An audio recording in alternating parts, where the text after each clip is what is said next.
अल्हम्दुलिल्लाहि रब्बिल आलमीन वस्सलातु वस्सलामु अला सय्यिदिल अंबियाइ वल मुरसलीन अम्मा बअदु फ़अऊज़ु बिल्लाहि मिनश शैतानिर रजीम बिस्मिल्लाहिर रहमानिर रहीम क़ाल तबारक व तआला फ़िल क़ुरआनिल मजीद वल फ़ुरक़ानिल हमीद सुम्मा लतुस्अलुन्न यौमइज़िन अनिन नईम सदक़ल्लाहुल अज़ीम व सदक़ रसूलुहुन नबियुल करीम। मजलिस इल्म के आदाब में से है कि जब कोई आलिम दीन बयान करे तो बहुत तवज्जो गौर से उसको समाअत फरमाए। हर किस्म की गैर ज़रूरी एक्टिविटीज़ से हरकत से गुरेज करना लाजिम हो जाता है। आपस में गुफ्तगू करना, मोबाइल पर सेल्फ़ी बनाना, बिला ज़रूरत उठकर आगे आना पीछे जाना, ये सब खिलाफ शरअ और ममनू हो जाता है। वजह उसकी यह है कि आलिम दीन बाद औक़ात कोई मसला बयान कर रहा है, वो जायज़ कह रहा है, हमें अदम तवज्जुही की बिना पर नाजायज़ सुनाई देता है और नाजायज़ जायज़ सुनाई देता है। क्योंकि हम लोग इस फील्ड में काफ़ी अरसे से काम कर रहे हैं, तो कितने लोग ऐसे हैं जो हमारी तरफ गलत बात को मंसूब करके कहते हैं, मुफ्ती साहब आपने वो कहा था ना, तो हमने दूसरे को भी ऐसा कह दिया। फिर वो कहता हूँ भाई मैंने तो नहीं कहा था, अच्छा हमने ऐसा समझा था। इसलिए थोड़ी सी तवज्जो मैं चाहूँगा कि आप इस तरफ रखें तो इंशाअल्लाह समझने समझाने में आसानी रहेगी। जो बच्चे फारिग हुए हैं उन सबको मैं बहुत मुबारकबाद पेश करता हूँ और उनके जो रूह रवां हैं, उनको संभालने वाले हैं, उनको बनाने वाले हैं अल्लामा शहबाज साहिब दामद बरकातुहुल आलिया, उन्हें भी बहुत मुबारकबाद। और जितने इन बच्चों के मुताल्लिक़ीन यहाँ तशरीफ़ फरमा हैं उन्हें भी मैं बहुत मुबारकबाद पेश करता हूँ कि ये बच्चे इंशाअल्लाह अगर अल्लाह तबारक व तआला का खुसूसी करम इन पर कायम व दायम रहा तो आपके लिए बहुत बड़ा सवाब जारिया बनेंगे। मैंने एक आयत करीमा आपकी खिदमत में ज़िक्र की है, सूरह तकासुर की है, सुम्मा लतुस्अलुन्ना यौमइज़िन अनिन नईम। अल्लाह ताला इरशाद फरमाता है कि फिर ज़रूर तुमसे नेमतों के बारे में उस दिन सवाल किया जाएगा। तो यौमइज़िन से मुराद है क़यामत का दिन। उस दिन अल्लाह तबारक व तआला मखलूक को जमा करेगा और उनसे नेमतों के बारे में सवाल किया जाएगा। तो आप यहाँ पे अवाम भी तशरीफ़ फरमा है, ख़वास भी हैं, अख़स्सुल ख़वास भी तशरीफ़ फरमा है, क्योंकि जितनी इनकी तारीफ़ और मनाक़िब बयान हुए तो मैं रश कर रहा था इनके ऊपर कि माशाअल्लाह अल्लाह ताला मुझे भी इस राह पे चला दे और ऐसा बना दे कि जो इतनी करामाती सिफ़ात के हामिल थे कि मैं ना पहचान सका इनको अपने दौरान तालिब इल्मी। लेकिन बहरहाल वो औसाफ़ बाद में औसाफ़ हमीदा पैदा होते हैं, बाद औक़ात हम जैसे कोताही नज़र वाला नहीं पहचान पाता। हर एक को अपना इस आयत की रोशनी में एहतिसाब करना चाहिए। सबसे पहले हम अवामी सूरत हाल ले लेते हैं या अवाम को दावत फ़िक्र देते हैं। अल्लाह ताला हमसे बरोज़े क़यामत नेमतों के बारे में क्वेश्चन करेगा। जो अहले इल्म है वो जानते हैं कि यहाँ पर लाम ताकीद बानून ताकीद सकीला इस्तेमाल हुआ है फ़ेल मुज़ारे के ऊपर। लतुस्अलुन्ना, ठीक है ना, तुस्अलूना अगर होता तो इसका माना पोलाइटली था, तुमसे सवाल किया जाएगा। लेकिन जब लाम ताकीद बानून ताकीद सकीला दाखिल हुआ, लतुस्अलुन्ना हो गया, इसका मतलब है ज़रूर सवाल किया जाएगा। ये दोहरी ताकीद होती है, डबल ताकीद। कलाम अरब में जब मुतकल्लिम ये समझता है कि सामने वाला मेरी बात को इतनी अहमियत नहीं देगा, इसकी इंपॉर्टेंस को नहीं समझ पाएगा, तो वो अपने कलाम में ज़रा ज़ोर पैदा करने के लिए कुछ हुरूफ का इजाफा करता है। अगरचे मेरा रब इसका मोहताज नहीं है, वो इसके बगैर भी कलाम फरमाता तो उसका कलाम यकीनन अहमियत का हामिल था। लेकिन जब खुद अल्लाह तबारक व तआला लाम ताकीद बानून ताकीद सकीला इस्तेमाल फरमाते हुए ज़रूर का लफ्ज़ शामिल करे तो फिर इंसान को सोचना चाहिए कि इसका मतलब है ये बात कोई मामूली नहीं है, नज़रअंदाज करने वाली नहीं है। ये हमें झंझोड़ने वाली है। लिहाजा आवाम को इस बात पे गौर करना चाहिए कि अल्लाह ताला ने हमें जहन दिया है। देखा ना, कुछ पागल होते हैं, गंदगी खा रहे हैं, शोर शराबा कर रहे हैं, जिंदगी के मकासद से बिल्कुल गाफिल हैं, पेशाब कर रहे हैं, गंदगी में लिथड़े हुए हैं, बेचारे मोहताज हैं, दूसरे उनकी हिफाजत कर रहे हैं। लेकिन अल्लाह ने हमें दिमाग दिया, सोचने की ताकत अता फरमाई, फिर इंसान बनाया, जानवर नहीं बनाया। जानवर के पास अक्ल नहीं होती, हमारे पास अक्ल है। आंखें दी अल्लाह ने, कान दिए, जबान दी, हाथ पैर। इसी तरह अल्लाह तबारक व तआला ने रिश्तेदार अता फरमाए, उनमें माँ बाप हैं, बीवी बच्चे हैं, दोस्त अहबाब और दीगर रिश्तेदार। अल्लाह ने हमें प्यारे प्यारे खाने अता फरमाए हैं और दीगर हिज़्ज़े नफ्स उठाने वाली चीज़ें दी हैं। और वाज़ेह इरशाद फरमाया कि हुवल्लज़ी खलक़ लकुम मा फ़िल अर्दि जमीआ, अल्लाह ताला वो ज़ात है जिसने ज़मीन पर जो कुछ है तुम्हारे नफ़े के लिए पैदा किया। ये नस्से सरी है इस बात के ऊपर कि आप हर चीज़ से नफ़ा उठा सकते हैं, वो आपके लिए तय्यब है, हलाल है, पाक है, सिवाय उसके कि जिसका इस्तिस्ना हो जाएगा या जो दीगर दलाइल से इस आयत से खारिज हो जाएंगे। जैसे शराब के बारे में अलग वईद आ गई, सूअर को मना कर दिया, हराम माल को मना कर दिया, उसको निकाल दें, बाकी तमाम चीज़ों से आप इस्तिफादा कर सकते हैं और उन नेमतों से हिज़ हासिल कर सकते हैं। अब अल्लाह ताला आपसे फरमा रहे हैं कि तुमसे ज़रूर इन नेमतों के बारे में क्वेश्चन होगा। इसका मतलब है दिमाग के बारे में सवाल होगा, आंख को कैसे इस्तेमाल किया इसके बारे में, कान के बारे में, जबान के बारे में, हाथों के बारे में, पैरों के बारे में क्वेश्चन होगा। और सवाल क्या होगा कि तुमने इसको कैसे इस्तेमाल किया, क्या इसका शुक्र अदा किया, क्या इसका हक अदा किया या नहीं किया। लिहाजा तवज्जो फरमाइएगा, मुस्लिम की रिवायत है, नबी करीम सल्लल्लाहु अलैहि वसल्लम इरशाद फरमाते हैं कि अल्लाह तबारक व तआला सबसे पहले 3 अशखास को अपने सामने बुलाएगा। उनमें से एक शहीद होगा, दूसरा कारी साहब होंगे जिन्होंने बड़ा कुरान पढ़ा, और तीसरा सखी होगा जिसने अल्लाह के राह में बहुत माल खर्च किया। अल्लाह ताला पहले शहीद को बुलाएगा, उसे अपनी नेमतें याद करवाएगा, ये नेमतें दी, हाँ दी। फिर अल्लाह ताला फरमाएगा, अच्छा तूने इसका क्या शुक्र अदा किया, क्या इसका हक अदा किया।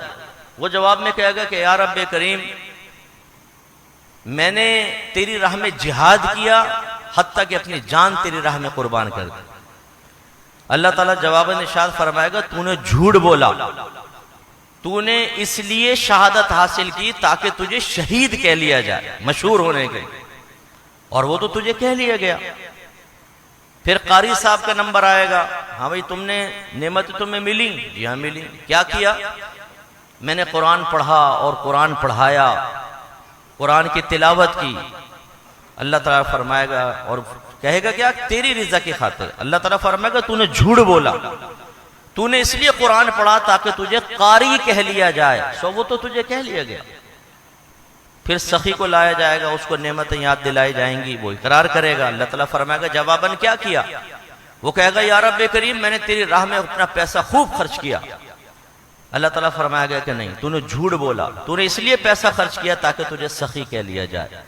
रहमत कौनैन सल्लल्लाहु अलैहि वसल्लम इरशाद फरमाते हैं, इसके बाद अल्लाह ताला हुक्म फरमाएगा कि इनको मुंह के बल घसीट कर जहन्नम में फेंक दिया जाए। और एक रिवायत में रहमत कौनैन सल्लल्लाहु अलैहि वसल्लम फरमाते हैं, वो पहले 3 अशखास होंगे जिन्हें जहन्नम में फेंक कर जहन्नम की आग को भड़काया जाए। इसका मतलब यह हुआ कि 2 चीजें अभी आयत और हदीस की रोशनी में। नंबर 1 एहतिसाब यह है कि जो अल्लाह तबारक व तआला ने नेमत अता फरमाई, हमने उसका हक अदा किया कि नहीं किया, उसका शुक्र अदा किया कि या नहीं किया। बरोज़े क़यामत इन नेमतों के जवाब देने के लिए अपने आप को तैयार किया या नहीं किया। और दूसरा, अगर किया तो अल्लाह की रिज़ा की खातिर किया या रियाकाराना तौर पर किया। तो जब हम पहले क्वेश्चन की तरफ आते हैं, हमेशा याद रखिए कि जब आप कोई कानून पढ़ लेते हैं, लॉज पढ़ लेते हैं, लिमिटेशन शराइत पढ़ लेते हैं, इसके बाद उसके तकाजे के मुताबिक अमल करते हैं, तो फिर अच्छे शहरी कहलाते हैं, अच्छे स्टूडेंट कहलाते हैं। आप अच्छे पॉलिटिशियन कहलाते हैं, और बहुत सारे नाम आपको दिए जा सकते हैं शोबे के एतबार से। तो पहली चीज क्या होती है कि आदमी के पास इल्म हो। जब इल्म होगा तो वो फिर इल्म के मुताबिक, शरई तकाजे के मुताबिक अमल करेगा। लिहाजा हमसे दिमाग के बारे में क्वेश्चन होगा कहां इस्तेमाल किया, तो इसका मतलब है ये इल्म होना चाहिए कि दिमाग का सही इस्तेमाल क्या है, अल्लाह की रिजा की खातिर इसका इस्तेमाल क्या है, कौन सी लिमिटेशंस हैं कि वहां तक मैं सोच सकता हूं, इसके बाद नहीं। लिहाजा बाज खराब किस्म के मंसूबे बनाते हैं, इधर से वरासत दबा लूंगा, इधर से लेग पुलिंग करूंगा, इसकी इज्जत खराब करूंगा, यहां से रिश्वत, यहां से सूद, यहां से झूठ बोलकर पैसा कमाऊंगा। अपने जहन को खराब और गंदे कामों में इंसान इस्तेमाल कर रहा है। या हमारे नौजवान जो आजकल फेसबुक पर, सोशल मीडिया पर इंतहाई फ़आल हैं, 5 मिनट की नमाज पढ़ते हुए मौत आती है, अल्लाह का रिस्क खाकर उसके दुश्मन शैतान की बात मानते हुए अल्लाह की बारगाह में सर्व सुजूद होना भारी हो जाता है। मस्जिद के सामने खड़े होते हैं, हय्या अलस सलाह हय्या अल फलाह की मौज़िन सदाएं लगा रहा होता है, सामने से नमाजी निकल निकल के मस्जिद में जा रहे होते हैं, लेकिन बदबख्ती का आलम यह होता है कि खड़े हुए नहीं जा रहे मस्जिद के अंदर। ऐसे हमारे घरों के अंदर फजर की नमाज में सो रहे हैं पड़े हुए। हम में से बहुत सारे ऐसे होंगे जिन्होंने कई महीने गुजर गए फजर की नमाज नहीं पढ़ी होगी। और फिर इस किस्म के नौजवान जाते हैं सोशल मीडिया पर, ये क्लिप देख रहे हैं, वो क्लिप देखा, लड़कियों के डांस, खूबसूरत लड़कियों की अदाएं, पोर्न वेबसाइट्स के विजिट, सोशल फेसबुक पर बैठकर लड़कियों से दोस्तियां, कांटे डाल के बैठे हुए हैं कि कोई तो फंसेगी कभी। बात तो बोलते हैं अपने दोस्तों से, यार दुआ करना तेरे भाई को भी कोई भाभी मिल जाए। वो भाभी भी फिर ऐसी मिलती है, कहते हैं वो मिल गई मिल गई मिल गई। अबे भाई बेवकूफो, अगर तुम्हें फेसबुक पे कोई लड़की मिल भी गई, वो पहली 6 लड़कों के साथ चक्कर चला रही होगी, तुम 7वें होगे जो फंस गए, तो उसने कहा इसलिए काम निकाल लो। कोई शरीफ लड़की बैठ सकती है सोशल मीडिया पर लड़कों से दोस्ती करने वाली, कह रहा हूं, कोई कर सकती है? नहीं कर सकती ना।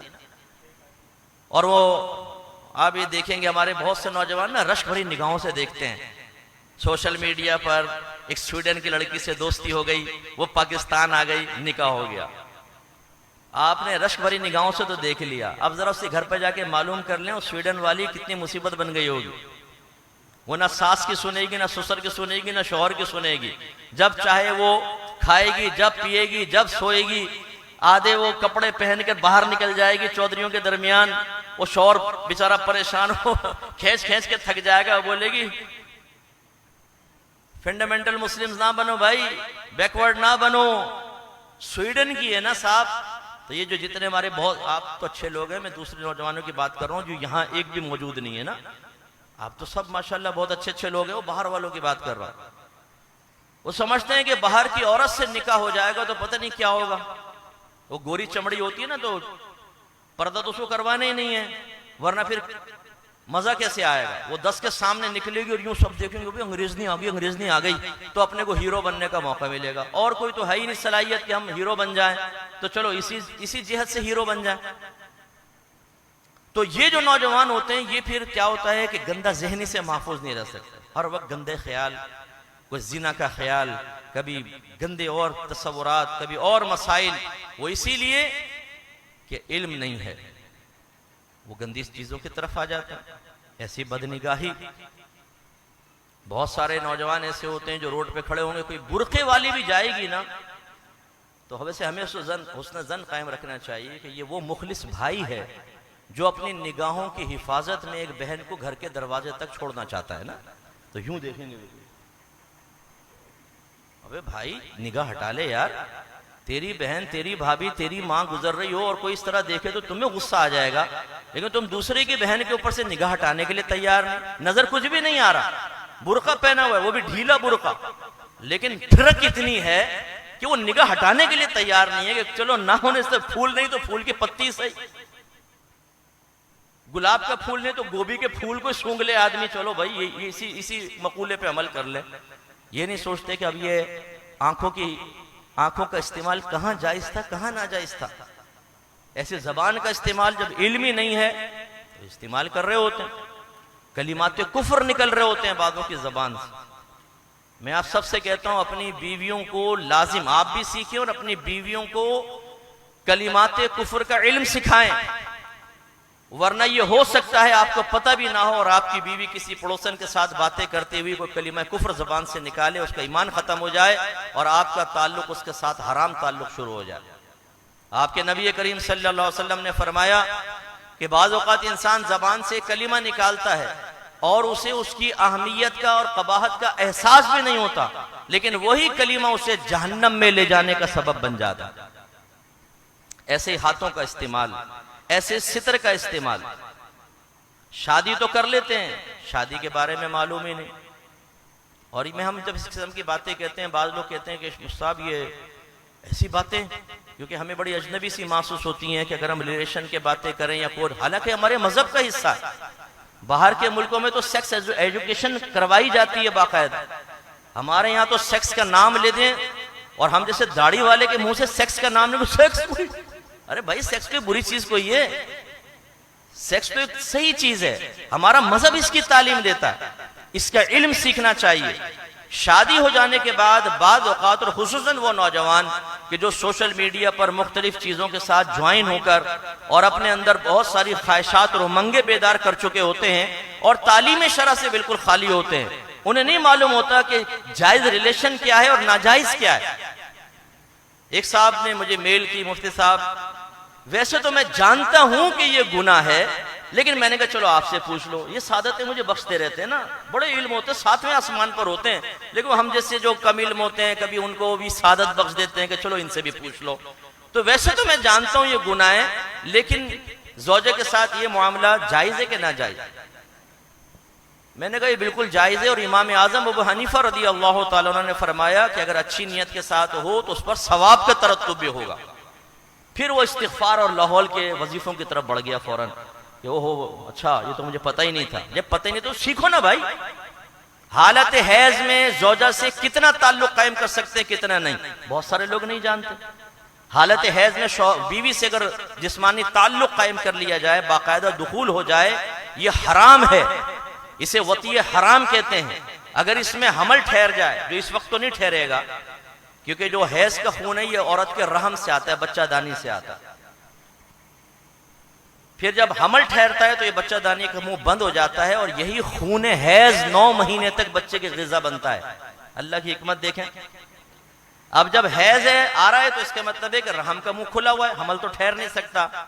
लेकिन अगर आपने स्टडी की हो तो अल्लाह ताला की ये भी कुदरत कामिला को देखें जरा कि मर्द के स्पर्म जब औरत के अंदर दाखिल होते हैं तो बाद औक़ात वो बेहोश हो जाते हैं और 6-6 महीने बेहोश रहते हैं, 6-6 महीने बाद औक़ात फिर वो उठते हैं तो जो अल्लाह ने उनके कल्ब में इल्हाम डाला हुआ है वो उसके मुताबिक जाते हैं, औरत के एग से मिलते हैं और रहम के अंदर दाखिल हो जाते हैं।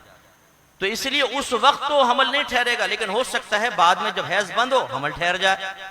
अब जो बच्चा पैदा होगा वो वलदुल हराम होगा, याद रखें, वलदुल जिना नहीं होगा, वलदुल हराम होगा। इसमें फर्क होता है। अजनबी औरत से अगर कोई जिस्मानी ताल्लुक कायम करे ये जिना कहलाता है, और अब जो बच्चा पैदा होगा इसको वलदुल जिना कहेंगे और इसका नसब बाप से साबित नहीं होगा। मैदान महशर में सिर्फ उसे मां के नाम से पुकारा जाएगा, बाप के नाम से नहीं। लेकिन अगर ज़ौजा के साथ जिससे जिस्मानी ताल्लुक जायज है उससे जिस्मानी ताल्लुक कायम किया लेकिन हराम तरीके से किया, अब जो बच्चा पैदा होगा उसको वलदुल हराम कहते हैं। इसका नसब तो बाप से साबित होगा, बिल्कुल बरोज़े क़यामत वो इसी बाप के नाम से उठाया जाएगा, लेकिन वलदुल हराम है बहरहाल। अब ये ज़िम्नन खैर इससे मुतालिक नहीं, लेकिन ज़िम्नन बात आप में से बहुत सारों को यही नहीं पता होगा कि मुँह ज़ेर नाफ की मिकदार क्या है। मैं गारंटी से कहता हूँ, इसलिए कि इन मसाइल को पूछते हुए आती है शर्म। अच्छा, औरतों को देखते हुए शर्म नहीं आएगी? हज करके हाजी साहब बैठ के डांस देख रहे होंगे बहुओं के साथ और बेटों के साथ, उसमें शर्म नहीं आएगी, मसाइल पूछने में शर्म आएगी। मुस्लिम की रिवायत है कि एक मर्तबा मैं आपको बात समझाता हूं, इन मसाइल में शर्म नहीं करनी चाहिए।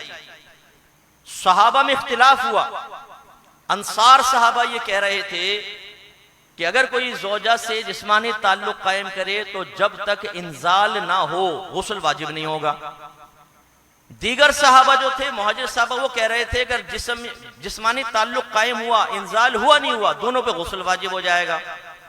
हजरत अबू मूसा अशारी रजी अल्लाह तआला अन्हु कहते हैं कि मैंने कहा ठहरो मैं तुम्हारी तसल्ली करता हूं। मैं गया सईदा आयशा सिद्दीका रजी अल्लाह तआला अन्हा के पास और जाकर कहा कि ए मोमिनीन की वालिदा, मैं आपसे एक मसला पूछना चाहता हूं लेकिन मुझे शर्म आती है। सईदा आयशा सिद्दीका रज़ी अल्लाह ताला अन्हा ने फरमाया कि ये बताओ, अगर तुम अपनी सगी माँ से कोई मसला मालूम करते तो शर्म करते, तो मैं भी तुम्हारी माँ हूं, तुम्हारी रूहानी वालदा हूं, तुम क्वेश्चन करो।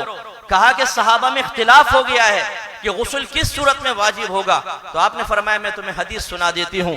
नबी करीम सल्लल्लाहु अलैहि वसल्लम ने इरशाद फरमाया कि जिसका खुलासा ये है कि जब मर्द औरत में मिलाप होता है तो जैसे ही मिलाप होता है दोनों पे गुस्ल वाजिब हो जाता है। ये कौन जवाब दे रहा है? हमारी वालिदा जवाब दे रही हैं। सईदा आयशा सिद्दीका तय्यबा ताहिरा मुजतहिदा जवाब दे रही हैं और सहाबा को सिखा रही हैं मसाइल, क्योंकि ये बहुत से मसाइल ऐसे थे जो सईदा आयशा से ही सीख सकते थे, सरकार ने खास उनको बताए थे। तो अब हम करते हैं शर्म। अब हमें यह मालूम नहीं होता कि जिस्मानी रिलेशन कहां तक जायज है कहां तक नाजायज है। अभी रमजान आ रहा है, बहुत सौ को मालूम ही नहीं होता कितना बीवी से ताल्लुक कायम कर सकते हैं कितना नहीं, वो फिर हद से आगे बढ़ जाते हैं। इसी तरह बीवी हामिला है तो जिस्मानी ताल्लुक हो सकता है कि नहीं हो सकता, मसला ही मालूम नहीं है। तो खुलासा कलाम ये है कि अगर इल्म नहीं होगा तो आदमी को कैसे पता चलेगा कि मैं अपने सितर का दुरुस्त इस्तेमाल कर रहा हूं कि नहीं कर रहा हूं, और जब नहीं पता चलेगा तो बरोज़ क़यामत हिसाब व किताब कैसे देगा इस नेमत का। ऐसे हम दोस्तियां करते हैं, हमने कभी सीखा है कि जायज दोस्ती कौन सी है, नाजायज कौन सी है, किसके साथ हम दोस्ती कर सकते हैं और किसके साथ दोस्ती करना मना है। नबी करीम सल्लल्लाहु अलैहि वसल्लम ने दोस्त का मायार क्या रखा है? हमारे नजदीक तो मायार ये है कि जो चटपटी बातों से, गंदी बातों से हमें फायदा पहुंचाए, नुकसान से बचाए, हमें कोई नफे दे दे दुनियावी लिहाज से, चाहे वो ढाबे पे बैठकर कोयटा होटल की चाय क्यों ना हो, एक सिगरेट ही पिला दे, कहते यार बड़ा अच्छा दोस्त है, जब जाते हुए गोल्ड लिफ्ट निकाल के दे देता, इतना अच्छा दोस्त, वाह सुभान अल्लाह, इसलिए दोस्ती कर ली उसने। वैसे वो माँ बहन की गालियां बकता है, वो गंदी हरकतें करता है, नमाज कभी पढ़ी नहीं, कुरान पढ़ के भूल चुका है, हर वक्त गंदे ख्यालात में गरक रहता है, माँ बाप के सीने पे चढ़ के बदतमीजियां करने के लिए तैयार रहता है, लेकिन वो चूंकि हमारे हक में अच्छा है तो इसलिए अच्छा दोस्त। ऐसे माल कमाना और माल खर्च करना ये दोनों नेमतें याद रखें। माल आप जायज तरीके से कमाएंगे, नबी करीम सल्लल्लाहु अलैहि वसल्लम ने हलाल कमाने वाले को हबीबुल्लाह करार दिया है, वो अल्लाह का हबीब है, जो कासिब है, हलाल का कासिब अल्लाह का महबूब होता है। और खर्च करेंगे तो बाद औक़ात आप अल्लाह की रज़ा की खातिर जब खर्च करते हैं, मेरे आका सल्लल्लाहु अलैहि वसल्लम ने फरमाया कि बाद औक़ात इंसान एक खजूर की गुठली के बराबर कोई चीज सदका करता है तो अल्लाह ताला उसे ऐसा पालता है जैसे तुम में से कोई अपने पहले बच्चे को पालता है, हत्ता कि वो सदका पहाड़ के बराबर हो जाता है और बरोज़ क़यामत वो पहाड़ के बराबर सदका मिलेगा। अब ये मालूम होना चाहिए कि माल के कमाने के जराए हलाल कौन से और कौन से नहीं। ये मैं बारहा चीज बयान करते रहता हूं, आपने शायद पहले भी सुन ली होगी। एक आदमी को दरसे कुरान की दावत दी तो कहने लगा कि मुझसे टाइम नहीं होता, बीवी बच्चों के लिए हलाल कमाना भी तो इबादत है। गोया कि बस वो इबादत मैंने पकड़ ली है, उसके बाद ना नमाज की फुर्सत है, ना कुरान सीखने की है, ना उलमा की सोबत में रहने की है, ना अपनी नेमतों के दुरुस्त इस्तेमाल का इल्म सीखने की जरूरत है। तो हमने फिर दायरे दब में रहकर उससे पूछा कि ये बताएं रिज़्क़ हलाल कहते किसको है? थोड़ी देर सोचता रहा, कहने लगा आप बताएं। मैंने कहा माशाल्लाह कमा आप रहे हैं और बताऊं मैं, बड़ी बात है ना। आप में से भी बहुत सारों से मालूम कर लें हलाल कमा रहे हैं कि हराम। ला हौल वला कुव्वत, मुफ्ती साहब हलाल कमा रहे हैं। अच्छा हलाल किसे कहते हैं ये पता नहीं। नाराज मत होइएगा, मैं कोई आपके इम्तिहान नहीं ले रहा हूं, ना खुदा ना खास्ता आपको हकीर साबित करना मकसूद है, ना कोई अपनी इल्मियत झाड़ना मकसूद है, लेकिन जब तक इन बातों पे गौर नहीं करेंगे हकीकतन अपने रब का कुर्ब कभी हासिल नहीं कर सकते। मैदान माशर में अपने एहतिसाब से कभी भी आप बच नहीं सकते। वहां पर अगर एहतिसाब हो गया बड़ा सख्त एहतिसाब होगा। ऐसे माल खर्च करना भी इसका भी एक इल्म है।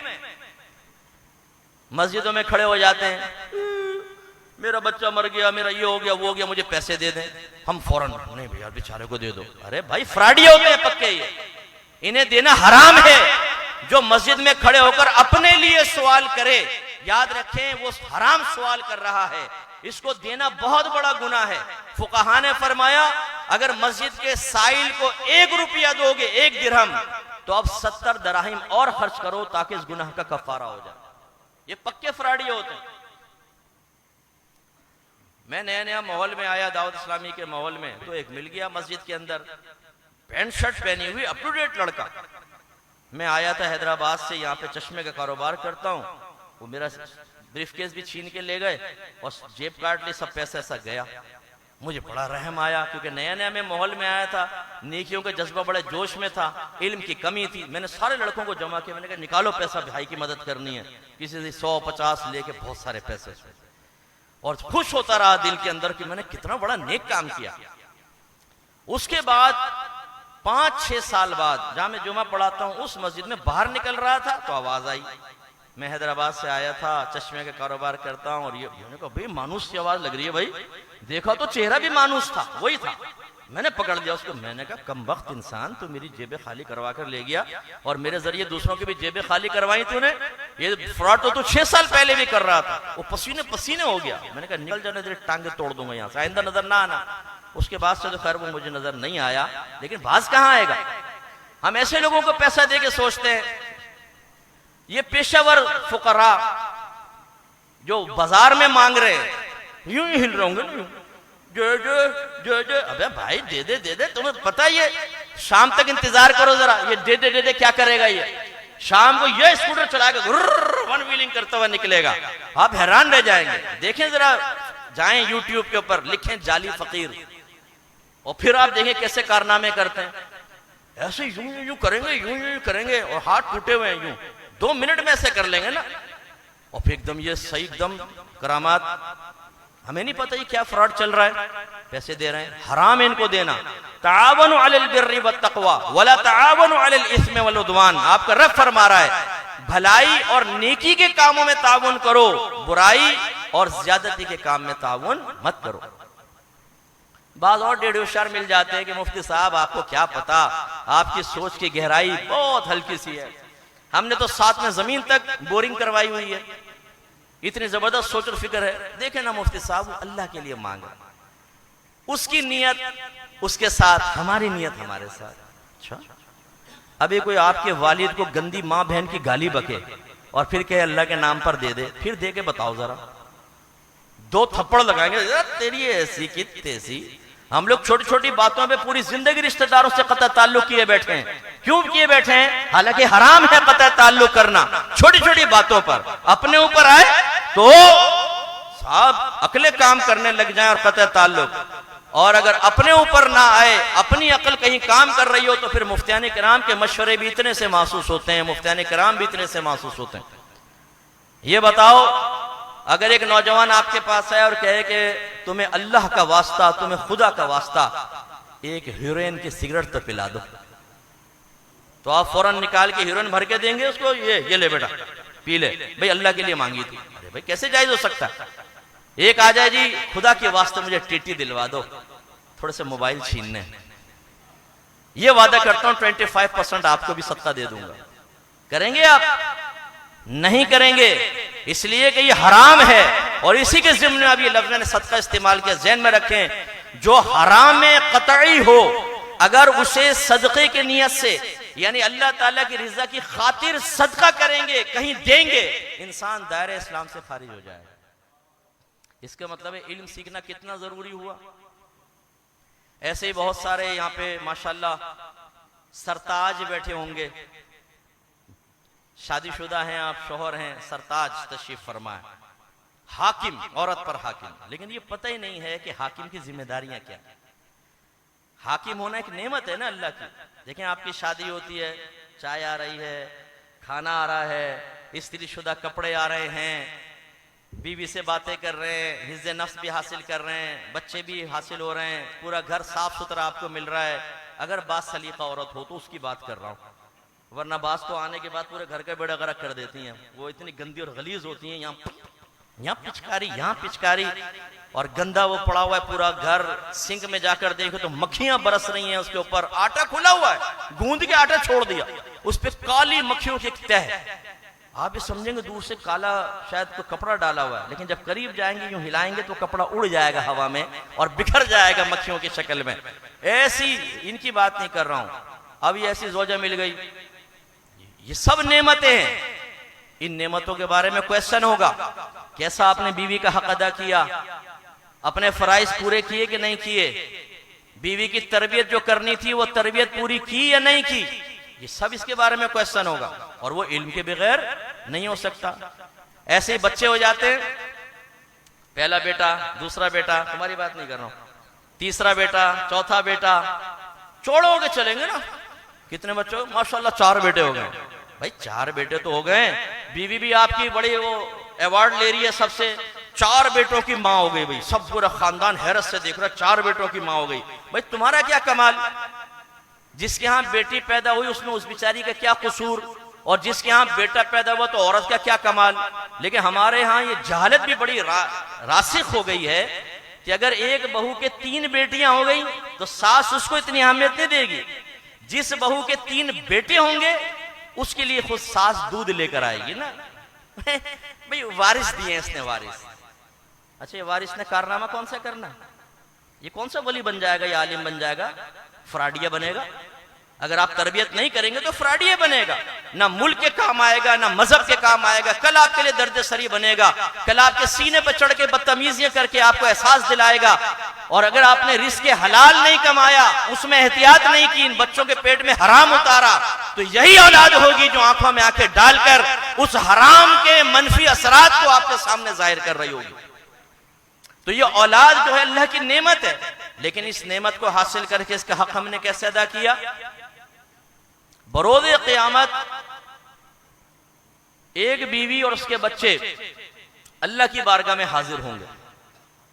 बाप को बुलाया जाएगा, कठेरे में बाप आएगा, दावा इसके खिलाफ है, ये मुद्दई है खुद उसके खिलाफ, जिसने खाना दिया था, जिसने कपड़े दिए थे, जिसने इनकी खुशनूदी और इनके चेहरे पे फैली हुई मुस्कुराहट देखने के लिए हराम कमाया था, उसे खड़ा किया जाएगा। हाँ भाई बोलो, क्या कहना चाहते हो। ये बीवी बच्चे कहेंगे कि या रब्बे करीम, इसने हमें हराम खिलाया, हलाल नहीं खिलाया। अगर हलाल खिलाता हम हलाल खाते, आज इससे हमारा हिसाब ले।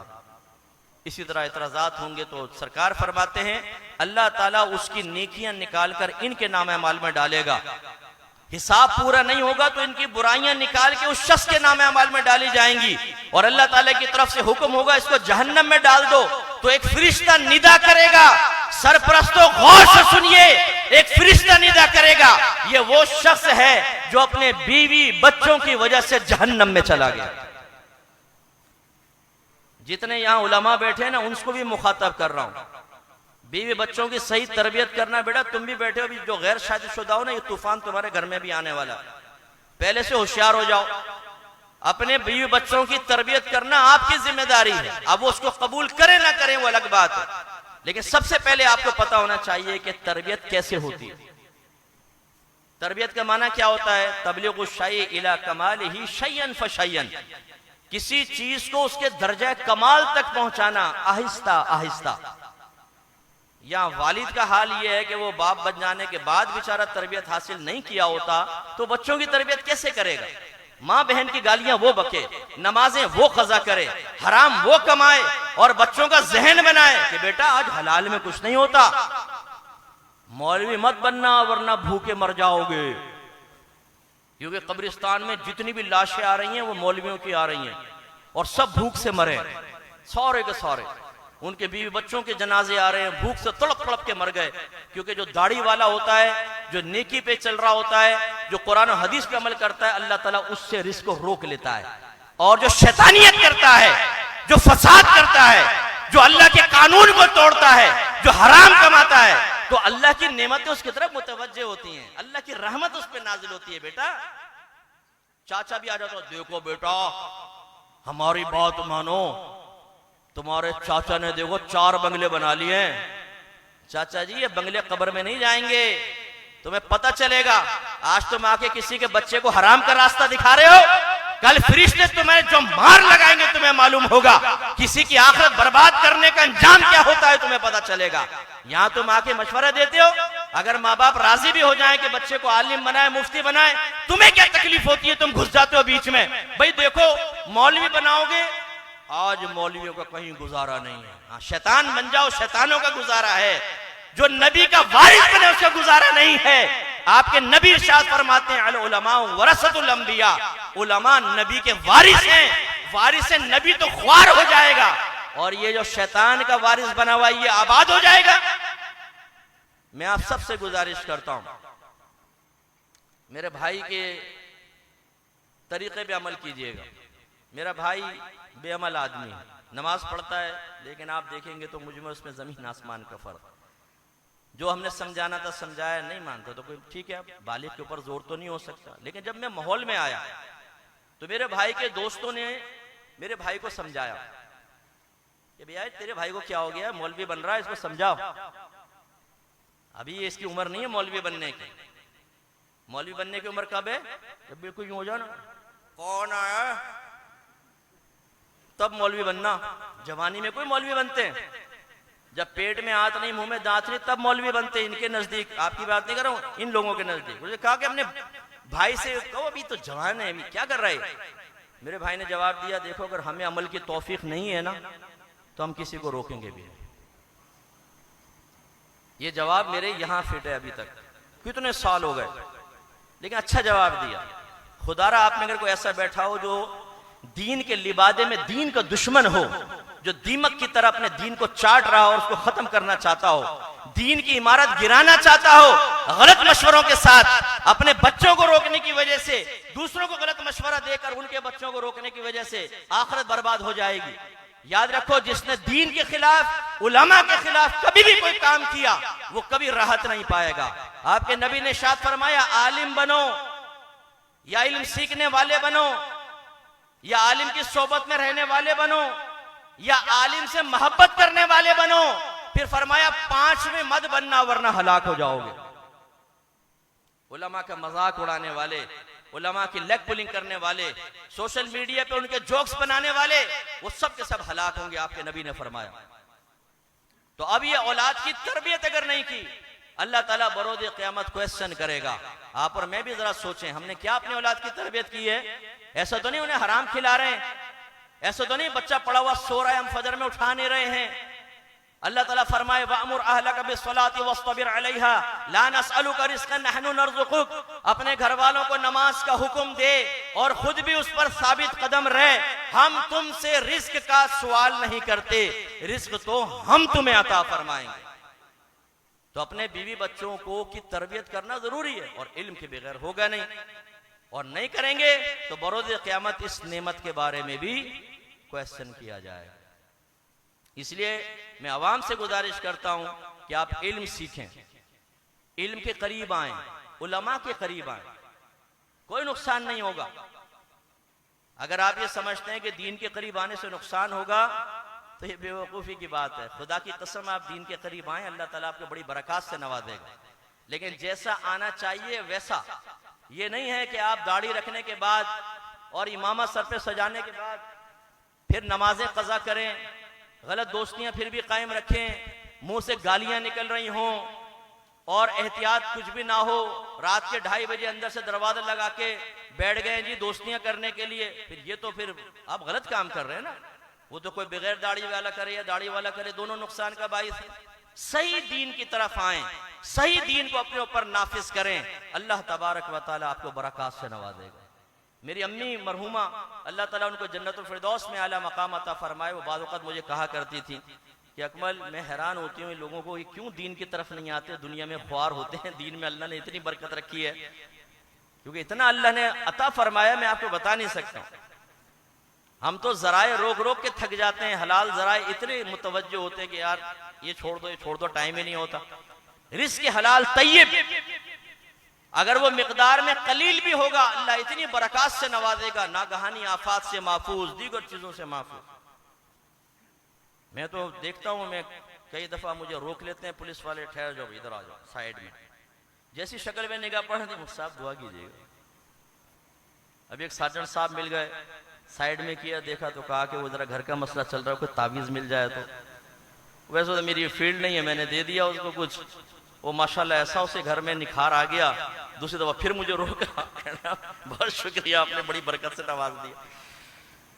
तो मुझे अमूमी तौर पे पकड़ते नहीं है, मोहब्बत करते हैं, ये दीन की बरकत है ना।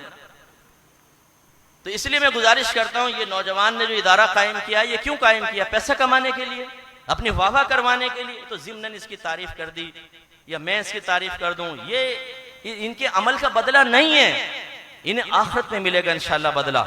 ये जवान आदमी है, इसके भी अरमान है, इसकी भी ख्वाहिशात हैं, 50 गलत काम कर सकते हैं।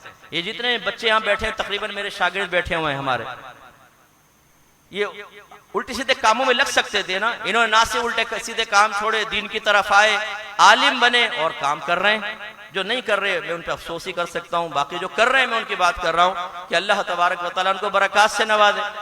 दीन के करीब आने से आपको नुकसान नहीं होगा, अल्लाह बरकत देगा। मैंने ऐसे ऐसे लोग देखे हैं, आप ये समझते हैं कि बाहर के मुल्कों में जो रहते हैं वो बड़े खुशहाल हैं। मुझसे पूछो, ये जो मेरे लहजे में तलखियां बाद वक़्त आप महसूस करते हैं ना, ये तलखी जाती इनाद की बिना पर नहीं, ये मेरे अंदर का दर्द है। मेरी आदत है, मेरे बच्चे जानते हैं, मैं इनको पढ़ाता हूँ, मेरी आदत है कि जब मैं कोई चीज़ सुनता हूँ ना, ये देखता हूँ, तो मैं उसको बिल्कुल समझता हूँ जैसे मेरे साथ या मेरे घर वालों के साथ हुआ, फिर मैं वैसी अजियत और तकलीफ महसूस करने की कोशिश करता हूँ। इसका फायदा ये होता है कि जब ये कैफियत अपने ऊपर आप तारी करते हैं, तो फिर आपके बयान में एक तासीर पैदा होती है, फिर आपकी कलम में एक तासीर पैदा होती है, क्योंकि उस कैफियत को आपने खुद महसूस किया। अब इसको अल्फाज की शक्ल में ढालेंगे तो इसमें मसनूईपन नहीं होगा, बिल्कुल हकीकत का रंग होगा। तो बाहर के लोग जब हमें अपनी तकलीफें बताते हैं ना, तो फिर मुझे बड़ा अफसोस होता है कि उनको कोई संभालने वाला नहीं है, अच्छे मुशीर नहीं है, सैकड़ों मील इधर इधर कोई आलिम नहीं है जो उनको बता सके। अभी एक माँ ने मुझे बताया, मेरा इतना दिल जला, मैं आपको क्या बताऊं, कि मेरा बेटा स्कॉलरशिप पे बाहर पढ़ने के लिए गया, किसी ने उसको बाइबल दे दी पढ़ने के लिए, तो उसने वो बाइबल पढ़ना शुरू की। कहने लगी उस बाइबल की तालीम का इतना उस बच्चे पे असर हुआ कि मेरा बेटा ईसाई हो गया, मुर्तद हो गया है। मुर्तद होने का मतलब उसकी नस्लें मुर्तद हो जाएंगी। नस्लें मतलब अब गैर मुस्लिम बनेंगी ना। अगर फर्ज कर ले वो नाम का मुसलमान रहे, फर्ज कर ले बच्चे भी फिर नाम के मुसलमान, फिर वो खारिज हो जाएंगे और या फिर गैर मुस्लिम बनेंगे। अगर वो मुसलमान नहीं होते तो गैर मुस्लिम बच्चे, मुसलमान बच्चा पढ़ने के लिए गया था। ऐसे कितनी लड़कियां हिंदुओं से निकाह कर रही हैं, सिखों से निकाह कर रही हैं, अंग्रेजों से निकाह कर रही हैं। हमने ऐसी ऐसी फैमिलीज देखी हैं बाहर, क्योंकि वहां पे कानूनी प्रोटेक्शन बच्चों को हासिल है। लड़का लड़की को लाके बगैर निकाह के घर में रखे हुए, जिस्मानी ताल्लुक कायम हो रहा है, माँ बाप कुछ कह नहीं सकते, कहेंगे माँ बाप को बाहर निकाल दो। अब इसमें हमारा दिल क्यों जलता है? मैं ये चाहता हूं ज्यादा से ज्यादा आलिम बने, हमारे मुफ्तियाने किराम बने, हमारी बच्चियां इल्म सीखें, उसके तकाजे के मुताबिक अमल करें, अपने आप को पब्लिक के सामने मुतारफ करवाएं, इंट्रोड्यूस करवाएं कि हम हैं आलिम, आइए हमसे फैज हासिल करें, हम आपको बताते हैं। अगर आप ऐसा नहीं करेंगे, लोग ढूंढेंगे, तलाश करेंगे, जब उन्हें कुछ नहीं मिलेगा, या अगर आपने सही तरीके से मेहनत नहीं की होगी, आपके पास आए, मसला मालूम किया, आपने कहा इसमें उलमा का इख्तिलाफ है, मैं इंशाल्लाह कल आपको बताता हूं, और वो कल फिर कभी नहीं आई। वो आएगी मैदान माशर में पुलसरात के पास। जान छुड़ाना, पब्लिक को टाइम दिए बगैर, मेरे बच्चों जो फारिग हुए ना, बोर तो नहीं हो रहे? गौर से क्यों नहीं सुन रहे? फिर तुम लोग बातें कर रहे हो आपस में, गौर से सुनो। ये बच्चे और कोई भी आलिम जितना पब्लिक को टाइम देंगे, उतने ही अल्लाह ताला आपको बरकतों से नवाजेगा। इसमें आपको मशक्कत तो होगी। हमारा मोबाइल चेक करें, 3000 से ज्यादा मैसेज। ये 3000 आपने कई बयान में सुना होगा, तो आप कहेंगे सब तादादें नहीं बदल रहे। वो मसला ये होता है कि मैं 3800 के करीब मैसेज पहुंच गए थे। अब मैं जवाब एक दिन में कितने दूंगा? 100, 200, 300 के जवाब दूंगा। वो नए आ जाते हैं और जिन 100, 200, 300 को जवाब दिए, उन्हीं में 50-60 फिर वापस कर देते हैं। यूं वो तादाद कम ही नहीं हो पाता, मुसलसल। और ये वो हैं जो पेंडिंग पड़े हुए हैं, जो खुले हुए हैं, उनकी तादाद हजारों में। लेकिन आप यकीन कीजिए, मैं अपने बच्चों को भी समझा रहा हूं, बेटा आप लोगों को भी समझा रहा हूं, बाज़ औक़ात ऐसे ऐसे मैसेज आते हैं कि मैं मुफ्ती साहब खुदकुशी करने वाला हूं या खुदकुशी करने वाली, बिल्कुल इस स्टेज पे पहुंच जाते हैं। और यकीन कीजिए सिर्फ 2 जुमले, सिर्फ 2 जुमले, क्योंकि हमें काफी तजर्बा हो गया है, उनको गलत फहमी की वजह से वो डिप्रेशन का शिकार होते हैं। 2 जुमले बोलते हैं, दुआएं देते हैं दिल से, अल्लाह आपको खुश रखे, आबाद रखे, कि आपने तो हमारी मुश्किल हल कर दी। इसलिए हम ये चाहते हैं ज्यादा से ज्यादा लोग दीन के करीब आए, पढ़े लिखे लोग आए, आलिम बने, मुफ्ती बने। आप अगर अच्छा पढ़े हुए हो ना और अच्छे अंदाज से आप बाहर के लोगों को संभाल सकें, मैं आपको सजेस्ट करूं, अगर आप 5 ट्यूशन पकड़ लें, सिर्फ 5, अपनी बच्ची को आलिमा बनाएं। जो ये बकवासे करते हैं ना कि ये अगर मौलवी बनाया या बच्ची को बुर्का पहनाया तो भूखे मर जाएंगे, उसे मेरे पास लेकर आए, मैं उसको दिखाता हूं। 5 ट्यूशन पकड़ दें, 10-10 हजार की भी 5 ट्यूशन, महीने के 50 हजार कहीं नहीं गए। आपकी बच्ची आराम से बैठकर इज्जत के साथ कमाएगी, सवाबे जारिया भी होगा, सब कुछ होगा। बाहर वालों के पास बहुत पैसा है, वो देने के लिए तैयार होते हैं पढ़ने के लिए, और हम जैसा आदमी जो 18 साल से इसी पर मेहनत कर रहा है कि इल्म हासिल करो करो करो। आप तो नीचे लेवल पर होते हैं ना, हम लोग अपर लेवल पर, इसका फीडबैक क्या है वो मैं जानता हूं। लोग कैसे इल्म की तरफ माइल हुए, अल्हम्दुलिल्लाह वो चाहते हैं। तो मैं नौजवानों से खास तौर पे कहता हूं कि आप दीन की तरफ आइए। अच्छा, मैं ये नहीं कहता हूं दुनियावी तालीम छोड़ दें, मैं चाहता हूं डॉक्टर भी हो, आलिम भी हो, इंजीनियर भी हो, आलिम भी हो, बिजनेसमैन भी हो, आलिम भी हो। आप इल्म हासिल करें, हम कभी आपको नहीं रोकेंगे। मैं तो बच्चियों के हक में भी हूं कि उनको अच्छा पढ़ाया जाए, उन्हें आईटी के कोर्सेज करवाए जाएं, ताकि हमारे मुल्क के लिए भी एक मजबूत फर्द तैयार हो जो मुल्क को भी संभाले और मजहब को भी संभाले। दोनों जिहत से अल्लाह ताला बरकतों से नवाजेगा। तो बहुत पैसा है हमारी फील्ड के अंदर, आइए इस तरफ आए। तो खुलासा कलाम यह है कि अवामुन नास से मेरी गुजारिश है, इल्म सीखे बगैर आप नेमतों का इस्तेमाल, सही इस्तेमाल नहीं जान सकते। और जब नेमतों का सही इस्तेमाल नहीं करेंगे तो सुम्मा लतुसअलुन्ना यौमइदिन अनिन नईम, फिर अल्लाह ताला जब बरोज़ क़यामत आपको सामने खड़ा करेगा, उस वक्त ये उज़र नहीं चलेगा कि अल्लाह ताला मुझे तो मालूम ही नहीं था। याद रखें, माला बुद्दा मिन्हु मसाइल में जहालत और उज़र नहीं है। आप कहेंगे ये कौन सी लैंग्वेज बोल दी मुफ्ती साहब ने। मा ला बुद्धा, मा माने जो, बुद्धा माने चारा, मा ला बुद्धा माने जिनके बगैर कोई चारा मिन्हु ना हो, यानी इनके बगैर। यूं पूरा मिला के मा ला बुद्धा मिन्हु मुराद ये होता है वो मसाइल जिनके बगैर चारा नहीं है, और उससे मुराद फर्ज उलूम है, इनके बगैर गुजारा नहीं। और फर्ज उलूम का ताल्लुक अकायद से होता है, अकायद बमा दलाइल, अकायद इस्लाम, अकायद ज़ुर्रियात अहले सुन्नत खास तौर पर। इसके अलावा अहकाम शरइय्या अमलिया जो तहारत से मुतालिक हैं, इबादात से मुतालिक हैं, फिर आपके तिजारत, रेंट पे लेना देना और गुनाहों से मुतालिक, हुकूक ज़ौजैन से मुतालिक, और तीसरा गुनाहों की मारिफत। ये आपको सीखना होगा। ये माला बुद्दा मिन्हु मसाइल हैं। तो उलमा फरमाते हैं कि जो माला मुद्दा मिन्हु मसाइल हैं, इनमें जहालत और उज़र नहीं है। आप मैदान महशर में पहुंच के ये नहीं कह सकते कि अल्लाह ताला मुझे तो पता नहीं था इसलिए मैंने हराम कमाया। जवाब में पूछा जाएगा तुमने इल्म क्यों नहीं सीखा। ये बताइए कि हमारे नबी करीम इल्म में अल्लाह ताला के बाद किसी मखलूक से पीछे हैं? बोलिए, नहीं ना। उलमा फरमाते हैं अगर एक चिड़िया समुद्र में अपनी चोंच डाले और चोंच बाहर निकाले, उसकी चोंच से कतरा गिरे, तो तमाम मखलूक के इल्म की मिसाल ऐसी है जैसे इस चिड़िया की चोंच से गिरने वाला कतरा, और हमारे नबी के इल्म की मिसाल ऐसी है जैसे यह समुद्र हो। इसके बावजूद अल्लाह ने क्या फरमाया, कुर रब्बी जिदनी इल्मा, ए हबीब अपने रब से दुआ कीजिए अल्लाह ताला मेरे इल्म में इजाफा फरमा। बताइए, जिस नबी को अल्लाह ने पहले ही सबसे ज्यादा दिया उसे फरमाया हबीब और इल्म के लिए दुआ करें। तो इससे दोनों फरीक जरा दर्स हासिल करें। आवाम से कहता हूं आप फर्ज उलूम की तरफ आएं, और मैं खवास जो यहां बैठे उनसे कहता हूं जुमूद तारी ना करें, अपने इल्म को बढ़ाएं, अपने इल्म को वसी करें, अच्छी तरह मुताला करें और आगे बढ़ें और फनून सीखें और किताबें पढ़ें ताकि बेहतरीन किस्म के आलिम बने। हमारी एकेडमी पे बाद वक़्त एतराज किया जाता है। जब मैंने, ये भी आपकी मालूमात के लिए बता दूं, मैंने तारीख पढ़ी हुई है कि पहले दरसे निज़ामी 25 साल का था। कितने साल का? किताबें बहुत ज्यादा थी, फिर तगय्युर ज़माना हुआ, तंगी वक्त, किल्लत फुर्सत, तबाए तब्दील हुए, तो 25 साल से 18 साल का कर दिया गया। फिर और हम जैसे पैदा हुए तो 18 साल से 12 साल कर दिया गया। फिर और पैदा हुए तो 12 साल से 8 साल कर दिया गया। 25 से 8 साल। फकीर ने खता यह की कि इसने 8 से 5 साल कर दिया। इतना हंगामा 25 से 8 साल पर नहीं हुआ जितना 8 साल से 5 साल करने पर हो गया। जिसके पास जाए बच्चों को बेड़ा गर्क कर रहे हैं, बच्चों को बेड़ा गर्क कर रहे हैं। भाई मैं दायरे अदब में गुजारिश करता हूं, अगर आप ये समझते हैं कि हम कम वक्त में पढ़ा के बच्चों का बेड़ा गर्क कर रहे हैं तो एक पॉजिटिव डिबेट रख लेते हैं ना। सबसे बेहतरीन चीज ये है, गुफ्तगू करते हैं बैठ कर। ना मेरे गर्दन में सरिया है, ना मैं अपने आप को अक्ले कुल समझता हूं।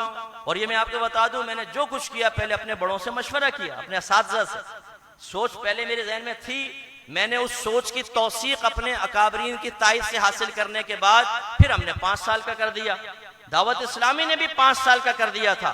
उन्हें भी ये बात समझ में आई कि बिल्कुल सही है, ये तो अब बोर्ड बना है तो मजबूरन फिर 8 साल का किया है बोर्ड की वजह से, वरना वो इस पे बिल्कुल समझ गए थे कि मुफ्ती साहब का फैसला बिल्कुल दुरुस्त है, 5 साल में बेहतरीन आलिम बन सकता है। इसके बावजूद अगर आप ये समझते हैं कि हम बच्चों का बेड़ा गर्क कर रहे हैं, आइए मैं अरेंजमेंट करता हूं, आपको खाना भी खिलाऊंगा, बोतलें पिलाऊंगा, गर्म दूध पत्ती चाय पिलाऊंगा, पान भी खिला दूंगा, जिस किस्म का आप कहेंगे। बैठ के डिबेट करते हैं, आप अपने दलाइल दीजिए, मैं अपने दलाइल देता हूं कि 5 साल में जो हमने दर्स निज़ामी किया है वो किस तरह किया, किन किताबों को निकाला है, अपने पढ़ाने का अंदाज कैसा हमने कर लिया है। फिर आप अपने दलाइल दीजिए, देखते हैं किसी नतीजे तक पहुंच जाएंगे इंशाअल्लाह। जब तक आप हमसे मिलकर बात नहीं करेंगे ना, आपके जहन में गलत फहमियां पैदा होती रहेंगी। मेरे किसी भी कौल के बारे में, किसी भी फेल के बारे में आप मेरे साथ एक सिटिंग कर ले। मैंने तो ये देखा, हजरत शाह तुराबुल कादरी साहब रहमतुल्लाह अलैह, आप इससे मुतमईन नहीं थे कि हमने 5 साल का ये किया। फिर वो एक शादी में मुझे मिल गए, लड़कों ने कहा कि हजरत बैठे हुए हैं, अगर बात कर लें तो। मैंने कहा ठीक है। मैं पहुंच गया, मैंने सलाम किया, हाथ चूमे। फिर मैंने कहा हुजूर अगर इजाजत देते हो मैं अर्ज करूं। पर मैं हाँ कहें। मैंने कहा सुना है कि आप मुतमईन नहीं है हमारे 5 साल तर्ज तालीम से। फरमाया कि हाँ, हम अमजदिया के अंदर 8 साल में 10 साल में आलिम नहीं बना पा रहे सही तरीके, तुम 5 साल में कैसे बना लोगे भाई। तो मैंने कहा गुजारिश अर्ज करने दें तो मैं कुछ कहूँ। कहा कि हाँ बताएं। फिर मैंने जब पूरा बताया, आप यकीन कीजिए उनके अल्फाज ये थे कि जिस तरीके से आप कह रहे हैं अगर वाकई पढ़ाया जाए और जिस किस्म के स्टूडेंट्स आप कह रहे हैं अगर वो सामने बैठे हों तो बिल्कुल ठीक है। और फिर शाह साहब हमारी एकेडमी की तकरीर में आए हैं और आपने भरपूर हमारी तायद की यादगार तकरीर मौजूद है, चाहें तो वो ले लीजिएगा। उन्होंने तो बल्कि साबित किया कि बाज़ दारुल उलूम के बच्चे देगों पे देगे चढ़ कर जाते हैं और पढ़ते नहीं है, और आपके 5 साल के अंदर बच्चा बेहतरीन आलिम बनता है, बेहतरीन पढ़ता है वो। तो खुलासा कलाम ये है कि ये आप मत सोचिएगा जी 5 साल में कैसे आलिम बनाएंगे। अब अपनी गाड़ी लेकर जाएं एक मैकेनिक के पास, कितने दिन में ठीक हो जाएगी? 15 दिन लगेंगे। दूसरे के पास लेके जाएं, कितने दिन में ठीक हो जाएगी? वो कहेगा भाई 3 दिन में, 15 दिन खामखा पैसे बना रहा है तो उससे 3 दिन में काम कर दूंगा। किसको देंगे? एक वकील के पास गए, भी केस लड़ना है, कितने अरसे में केस सॉल्व होगा? उसने कहा कि भाई आजकल जो चल रहा है ना अदालत के अंदर, कम से कम 10 साल तो सोच कर आओ। दूसरे के पास गए, उसने कहा फिक्र मत करो, 1 साल में केस यूं खत्म करवा दूंगा। किससे केस लड़वाएंगे? एक डॉक्टर के पास गए, हुजूर कब तक दवा खानी है? उसने कहा 6 महीने तक कम से कम दवा खानी पड़ेगी। दूसरे के पास गए, उसने कहा, किसने कहा 6 महीने? मेरी दवा सिर्फ 15 दिन खाएं इंशाल्लाह। यूं किसकी दवा खाएंगे? ये लोग बेड़ा गर्क नहीं कर रहे, बेड़ा गर्क सिर्फ मुफ्ती साहब कर रहे हैं, हम कर रहे हैं। अरे भाई तो आके बैठो ना, गीबतें करना, चुगलियां करना, बदगुमानियां पैदा करना, दूसरों को बदजन करना, ये कौन सा नेकी का काम है मुझे बताए? सुम्मा लतुसल्लुन्ना यौमइज़िन अनिन नईम। ये जबान का जो आप गलत इस्तेमाल कर रहे हैं ना, जो कल्बी गीबत में मुब्तला होकर कल्ब का गलत इस्तेमाल कर रहे हैं, कल हो सकता है मैदान माशर में आपको बरसों रुलाए। आप आइए बैठे, हम किसी गार में तो नहीं बैठे हुए ना, बैठते हैं डिबेट कर लेते हैं।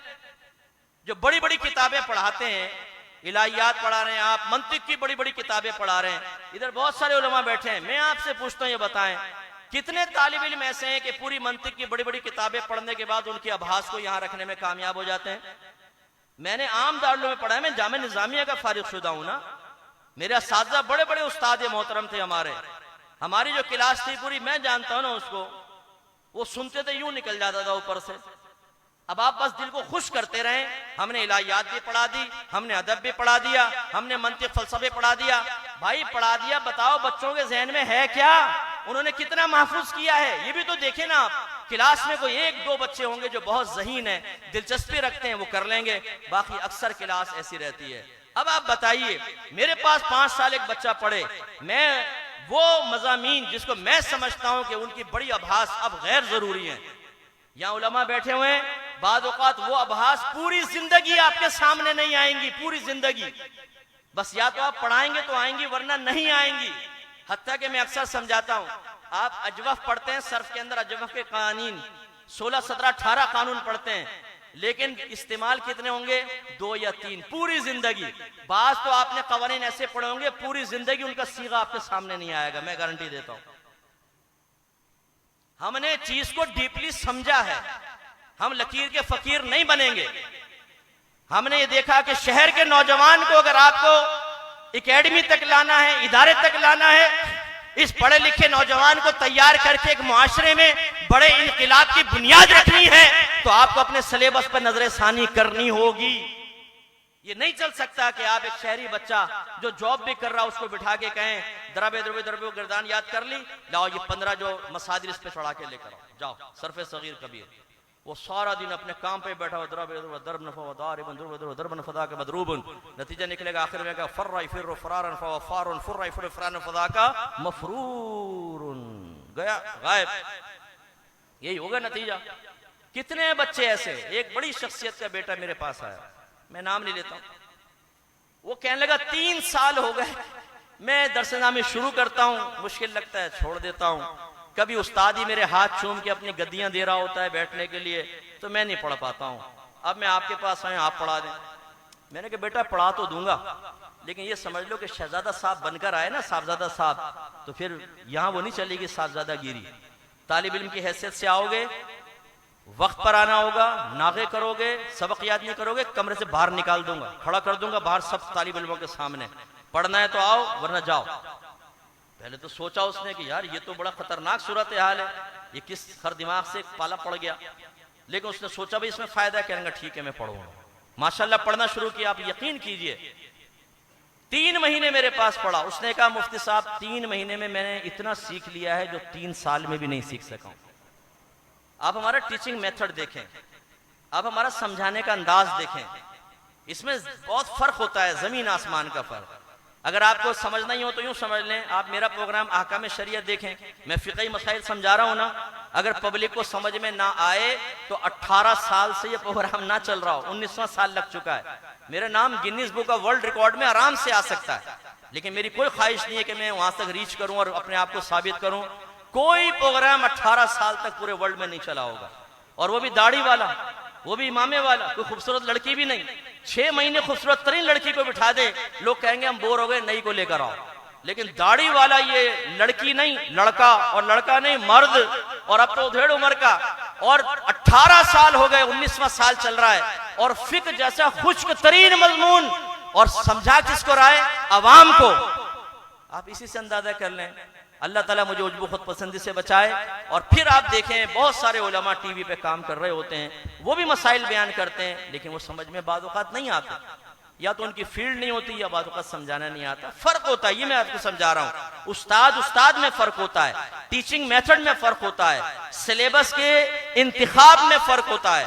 हम लोगों ने बहुत सोच समझ के सब चीजें मुज्तमअ की हैं। और अभी तो इससे हटकर जो है ना शेर पढ़ते हैं, इब्तिदाए इश्क कहर होता है क्या, आगे आगे देखिए होता है क्या। अभी तो इब्तिदा है। अल्हम्दुलिल्लाह हमने अपनी बड़ी एकेडमी की जगह ले ली है। अल्लाह ने बड़ी इज्जत और खुददारी से मुझे ये जगह दिलवाई है, वरना सेठों के तलबे चाटता तो बहुत पहले मिल जाता, लेकिन फिर वही हो जाता। वो शेख सादी साहब रहमतुल्लाह अलैह ने लिखा है हिकायत, एक पीर साहब थे, अपने मुरीदीन के साथ जा रहे थे, तो कुछ शाही कुत्ते थे जिनके घरों में गर्दनों में कीमती पट्टे और जंजीरें थी। तो जो आवारागर्द कुत्ते थे ना, उनको देख के भौंकने लगे। तो मुरीदीन ने कहा कि हुजूर ये आवारा गर्द कुत्ते इनको देख के क्यों भौंक रहे हैं? तो हजरत ने समझाने के लिए फरमाया इसलिए भौंक रहे हैं और कह रहे हैं कि अगर हमारी तरह रूखी सूखी पे गुजारा करते ना तो जंजीरों में ना जकड़े जाते। तो मैं बड़े अफसोस के साथ अर्ज करता हूं कि बाज़ औक़ात हमारा अहले इल्म तबका, बाज़ औक़ात, हमेशा नहीं, मेरे जितने उस्ताद हैं अल्लाह का करम है मैंने बड़े खुददार देखे उस्ताद, मुफ्ती अब्दुल करीम हज़ारी साहब, अब्दुल हकीम शरफ कादरी साहब, सिद्दीक हज़ारी साहब, मौलाना खादिम हुसैन साहब, गुल अहमद अतीकी साहब, ये बड़े बड़े असातिज़ा अपने ज़माने के, अपने बास तो हयात भी हैं, ये बेनियाज लोगों से हमने पढ़ा है। खुददारी है, ये नहीं है कि मैं मस्के लगाऊं और झूठ बोलूं, वरना जाली डब्बे पीरों के अगर मैं इस पे बैठ जाऊं ना स्टेज के ऊपर, तो अल्लाह ने अभी मुझे ऐसा दे दिया है, कुछ एक पब्लिक के अंदर मोहब्बत पैदा कर दी है कि मैं अगर किसी पीर की तारीफें करूं तो सकता है 150 मुरीद तो बढ़ ही जाएंगे और 5 लाख का लिफाफा फकीर की जेब में आराम से पहुंचेगा। और आपको पता है कि आजकल तो मारिफतें बढ़ रही हैं रोडों के ऊपर, हर गली के अंदर एक कुतुब और अब्दाल पैदा हो गया हजरत। आजकल तो हर एक को नत्तू पत्तू को खिलाफतें दी जा रही हैं, जिसको कुछ आता जाता नहीं है तब भी उसे खिलाफत दे देते हैं। तो एक दिन यहाँ बयान करूं, दूसरे दिन वहां, तीसरे दिन वहां, चौथे दिन वहां, तो करोड़ 2 करोड़ जमा करना तो फकीर के लिए कोई मसला ही नहीं है। आस्ताना ही खोल लूं, छू छू करता रहूं बैठकर, तो ये वो खवातीन जो आपकी जेबों पे अक्सर डाका मारती हैं, आपको पता भी नहीं होता, नोट गिन के रखा करें, गिन के निकाला करें। अब मेरी बात पे अमल करेंगे तो आपको बहुत सारे राज जाहिर हो जाएंगे। और बहनें पर्दे में रह के कह रही होंगी मुफ्ती साहब अल्लाह तुम्हारा भला करे, क्या कर दिया, अच्छा खासा पप्पू के अब्बा को मैं लूट रही थी, अब हमने बता दिया पप्पू के अब्बा होशियार हो जाए। तो ये जो खवातीन है ये इनके जेब से जितना मर्जी पैसा निकलवाओ बड़े हराम से। ये मैं सिर्फ समझाने के लिए आपको अर्ज कर रहा हूं, जरा होशियार रहिएगा। कोई आमिल बैठो तो भाई नाराज ना हो, हर आमिल ऐसा नहीं होता, लेकिन आपके घर की खवातीन बाद वक्त चुपके से पहुंच जाती हैं आमिलीन के पास और जाके भोलेपन में कहती हैं देखें आमिल साहब किसी को पता ना चले, सास से छुप कर आई हूं, शोहर से छुप कर आई हूं। बस उसने तो अपने वीक पॉइंट दे दिया। जैसे ही होता है वो एक बटन दबाता है अपने टेबल के नीचे, रिकॉर्डिंग स्टार्ट हो जाती है। आप बेफिक्र रहें, हजारों लोग आते हैं, फकीर के सीने में राज जमा है, वो सीने से मुराद टेप रिकॉर्डर है। बयान करें आप, वो बयान करती सारा रिकॉर्ड कर लिया। ये मेरे साथ भी हुआ है, पता है आपको वाकया, मेरे घर के साथ नहीं, एक मेरे साथ एक फ्रॉडिया वाबस्ता हो गया था शुरू में जब मैं माहौल के अंदर आया। उसने मुझे सिम दे दी, उसकी सिम में यूज करता रहा, फिर उसका फ्रॉड बड़ा जाहिर हुआ तो मैंने उसको भगा दिया अपने पास। वो सिम मारूफ हो गई थी। एक आलिमा को एक लड़की ने कहा मेरे घर के मसाइल मैं किससे मालूम करूं? उन्होंने कहा मुफ्ती साहब से मालूम कर लो। नंबर दे दिया, वो पुराना नंबर था, वो सिम उसके पास पहुंच चुकी थी। लड़की ने फोन किया, कहा कि मुफ्ती साहब से बात करनी है। उस फ्रॉडिया ने कहा कि मुफ्ती साहब का मैं असिस्टेंट हूं, हालांकि मैं उसको दूर कर चुका हूं, असिस्टेंट हूं, आप पहले मुझे मसला बताएंगी तो फिर होगा। और उसकी आदत थी कि फौरन रिकॉर्ड कर लेता। वो सारा रिकॉर्ड कर लिया। उस लड़की ने अपने घर के सारे राज बता दिए, रिकॉर्ड करके उस लड़की को ब्लैकमेल किया, खराब चीज की दावत दी।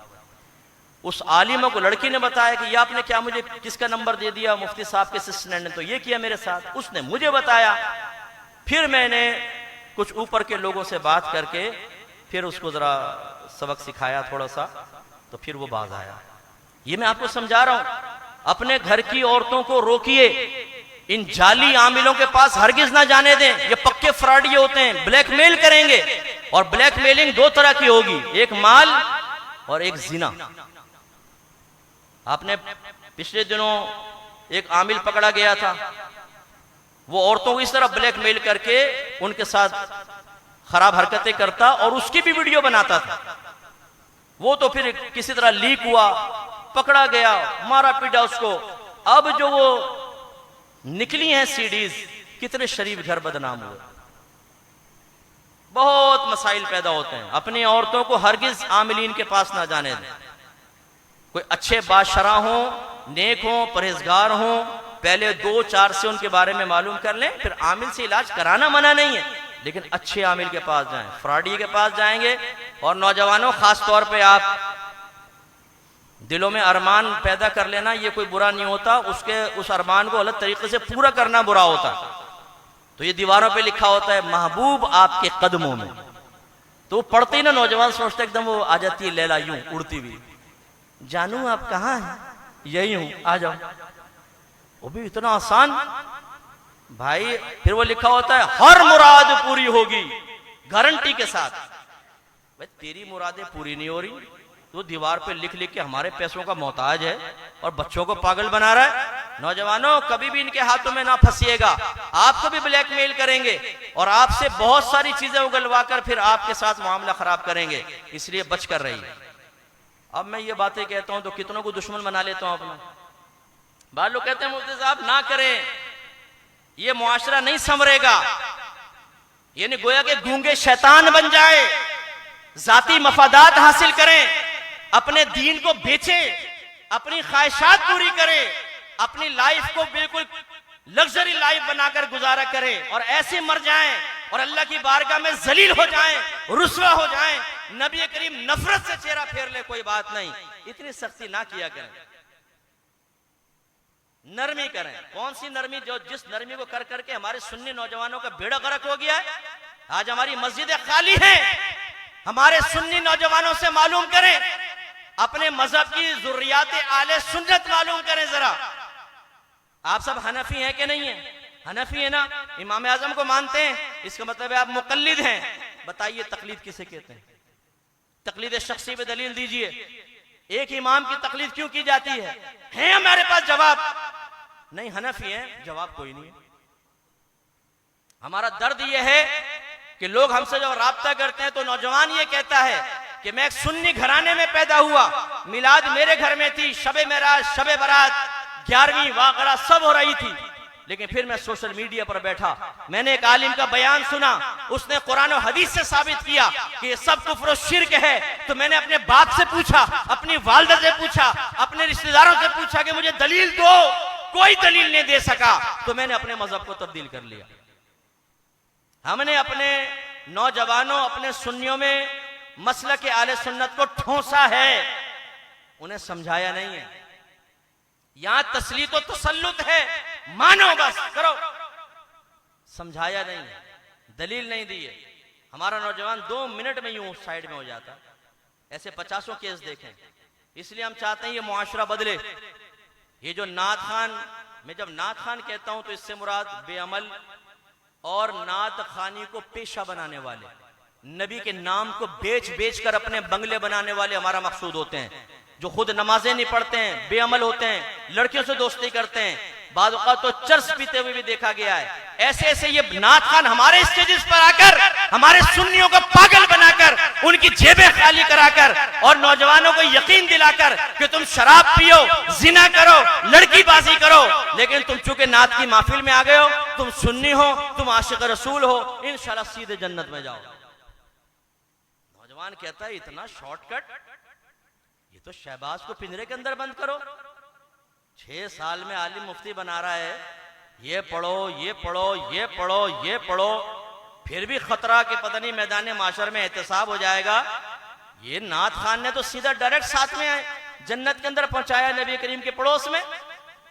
इस शॉर्टकट का रास्ता इख्तियार करो। हमारे नौजवान सुस्त हो गए, आज इल्म की तरफ नहीं आते। इसीलिए आप देखें, कोई एक बड़ा हीरो नात खान बुला ले, बहुत ऊंचा जिसका नाम हो, आप देखेंगे कि हजारों पब्लिक मस्जिद के अंदर मौजूद होगी, लेकिन आपकी मस्जिद के आलिम और मुफ्ती साहब कहें कि आज दरस कुरान होगा, दरस हदीस होगा, आप ये देखेंगे 5-6 से ज्यादा आदमी नहीं बैठे। क्या ये जो मुआशरे में तब्दीली आपको नजर नहीं आती है? ये नात खानों ने खुद साख्ता शेर बनाए हुए हैं ना, खुद साख्ता तस्वुराती शेर बनाए हुए हैं और वो पब्लिक में आम करते हैं। नौजवान ये समझता है शायद ये कुरान और हदीस के निचोड़ है। मैं कब्र में गया, मुनकर नकीर आए, मुझे जब गौर से देखा तो कहा ये तो सरकार का गुलाम नात पढ़ने वाला है, तो कहा तुझसे क्वेश्चन करेंगे तो हम भी फंसेंगे, तो मुझे सलाम करके चले गए। नारे तकबीर, नारे, आपके तो भी नात खान तो भाई बहुत बड़ी चीज है। मुनकर नकीर घबरा गए, मुझे देखकर जहन्नम को आ गया पसीना। हुई हुई, जहन्नम को पसीना आ गया। मैदान माशर तो वो होगा कि अंबिया अलैहिमुस्सलाम नफ्सी नफ्सी कर रहे होंगे। ये शेर लिखकर या शेर पढ़कर कहता है मुझे देखकर जहन्नम को पसीना आ गया। अरे भाई, जब आप ये बयान करेंगे कि मैं सुन्नी हूं हमें देख के तो जहन्नम को भी पसीना आएगा। कोई नौजवान नमाज पढ़ेगा, वो रोजा रखेगा, वो गुनाह से बचेगा, वो कहेगा मैं तो सुन्नी हूं, और वो सुन्नी तो सीधा जन्नत में जाएगा। मैदान माशर में नात खानों की शान देखने वाली होगी। एक तरफ से सरकार बुलाएंगे, दूसरी तरफ से सिद्दीक अकबर, एक तरफ उमर सीने से लगाएंगे, दूसरी तरफ अली, तीसरी तरफ उस्मान सीने से लगा के जाम पिलाएंगे। बोल दो सुभान अल्लाह। आपने कहा यार इतनी शान होती है। मैं आप सबको सोच देकर जा रहा हूं, जब भी ये नात खान नात के बारे में, नात खानी के बारे में कोई ऐसा शेर पढ़े दरजात की बुलंदी का, आप बाद में साइड में ले जाइएगा, कहेगा साबित करिए कहां है कुरान और हदीस। फिर आप देखेंगे कि चेहरों पे उड़ती हुई हवाइयां देखें, पागल बनाया हुआ कौम को। कोई नात खान आपने देखा है कभी? हमारा आलिम तो ये कह देगा बेटा नात खानियों में बैठे अच्छा है, लेकिन किसी नात खान को देखा उसने कहा हो दरस कुरान में आइए, दरस हदीस में आइए, आप आलिम बन जाइए? नहीं। एक नात खान फौत हो गया, बहरहाल अल्लाह, अगर मुसलमान फौत हुआ है तो अल्लाह उसको जन्नतुल फिरदौस में जगह अता फरमाए। मैंने उसको कहा एक दफा कि तुम अपने बेटों को, एक आध बेटे को आलिम बना दो। आप यकीन कीजिए लाहौल वाला भाई, मैंने कहा मैंने गाली बकी है कि भाई तुझे यार, यानी आलिम बनाने पे लाहौल वाला कुव्वत, ये हाल है। आप समझते हैं ये मसलक से मुखलिस है? कभी भी नहीं। कभी भी मसलक पे बुरा वक्त आएगा ना तो ये मुफ्ती साहब खड़े होंगे, इनको धक्का देके कहेंगे शहादत मुबारक, नात खान गायब होगा, क्योंकि उसको 3 नात खानियों में शिरकत करनी है, इश्क आम करना है। लेकिन इश्क आम भी मुक़य्यद होता है, जितना भारी लिफाफा उतना इश्क ज्यादा आम। एक शेर पढ़ेंगे, चौधरी साहब फड़क गए, अच्छा फर्ज कर लें इसको पटा लिया अपने साथ। ये मैंने अपने आंखों से देखे हैं मनाजिर यूके के अंदर। नात खान नात पड़ेगा नहीं, पहले ये खड़ा हो जाएगा ना, डॉलर, $1 डॉलर यूं। अच्छा तय क्या है, बाद में सारे वापस कर दियो। मुझे पता है, वल्लाह मैं अर्ज कर रहा हूं, ये चला कि एक आदमी कर। अब जब एक को देखते हैं तो हमारे यहाँ बिल्कुल ऐसे ही होता है जैसे आप सब पेशाब दबा के बैठे हो ना, लेकिन एक हिम्मत करके उठ जाए तो दूसरा अंदर से नफ्स कहता है तू पागले बैठा हुआ तो देख उसने हिम्मत करी, तू भी उठ। एक जाएगा, फिर दूसरा, फिर तीसरा, बे सब बैठे हुए थे, तुम सबको साथ ही पेशाब लग गया। वो बस ये होता है कि एक ने पैसा दिया नहीं, 4, 5, 6 खड़े हो जाएंगे ना, फिर वो सब दुकानदारी स्टार्ट हो गई। एक एक शेर को बार बार पढ़ेंगे, बार बार। चौधरी साहब 2 शेर आपके लिए, आपकी ख्वाहिश पर, 2 शेर तुम्हारी फरमाइश पर, 2 शेर हजरत की फरमाइश पर। एक नात खान ने अपनी मुझे बात बताई, मैं बयान खत्म कर रहा हूं। क्या लगा, मैं चला गया महफिल में, वहां एक पीर साहब बैठे हुए थे। मैंने शेर पढ़े, 2-4 इशारे पीर साहब की तरफ किए, पीर साहब का हाथ गया जेब में, दबा के जबरदस्त, बहुत कमाया मैं। फिर कहने लगा कि वो मैं हज पर जाना था मुझे, पीर साहब ने भी हज पे जाना था। मैंने सोचा चलो साथ ही चले जाएंगे, लेकिन वो जा नहीं सके, पीर साहब रुक गए, तो मैं चला गया हज पर। वापस आया, उसी जगह नात खानी हुई। मैंने कहा चलो आज भी पीर साहब होंगे, थोड़े 2-4 इशारे होंगे तो अच्छा मिल जाएगा। लेकिन मैं वहां पहुंचा तो वो पीर साहब थे ही नहीं। अच्छा जी कोई बात नहीं, तो वो पीर साहब थे ही नहीं। कहने लगे यार मैंने सोचा, अब मुझे बता रहे थे, कहने लगे मैंने सोचा कि अब पीर साहब होते तो बड़ा मसला, बड़ा मजा आ जाता, कमाई अच्छी हो जाती। कहने लगे एकदम मेरे जहन में आइडिया आया। मैंने उनके एक मुरीद खड़ा था, उससे कहा कि पीर साहब को मुबारकबाद दीजिएगा, माशाल्लाह हमने साथ ही तवाफ किया था और सरकार के रोजे पे साथ ही हाजिरी हुई थी। मुरीद की आंखें एकदम फटी कि यार पीर साहब तो गए नहीं, ये कैसे? वो भागा, उसने जाकर कहा पीर साहब वो तो ऐसा नात खान ऐसा कह रहा है, आपको मदीने में देखा, मक्के में देखा। वो पीर साहब ने छलांग लगाई, छत तक गए एकदम। वो बसें तैयार करो, 5-6 बसें ले आए ना, आके बैठे हो। उसने कहा इतना मुझे पैसा दिया कुछ हद नहीं। फिर आखिर में जब मैं चलने लगा तो पीर साहब करीब आए और आगे कहने लगे आखिर तुमने फकीर का राज फाश कर ही दिया ना।